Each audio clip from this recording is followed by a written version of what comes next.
First இன்னைக்கு இந்த some பார்க்கலாம். ஏ ஒரு வேலையை 20 நாட்களிலும், பி அதே வேலையை 30 நாட்களிலும் முடிப்பார். இருவரும் சேர்ந்து வேலை செய்து, வேலையை முடித்து ரூபாய் 600 தங்கள் வருவாயாக பெற்றனர்.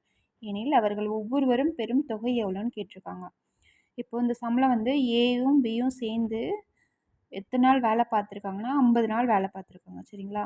இப்போது அந்த 50 நாள் வேலை பார்த்ததுக்கு கூலியாக எவ்வளோ தராங்கன்னா 600 ரூபாய் தராங்க. அப்போ அந்த 2 பேரும் எவ்வளோ பிரிச்சுப்பாங்க? அந்த ரூ. 600லேருந்து அவங்க 2 பேரும் எவ்வளோ எடுத்து ஷேர் பண்ணிப்பாங்க அப்படின்னு பார்க்கலாம்.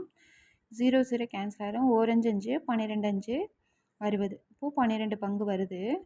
இப்போ 20 நாள் வேலை பார்த்தா 12 இதோட பெருக்கணும்னா 2 0 0 2 4 1 0 0 1 2 2 0 4 2 240. அடுத்து 30ஓட 12 பெருக்கணும்னா நமக்கு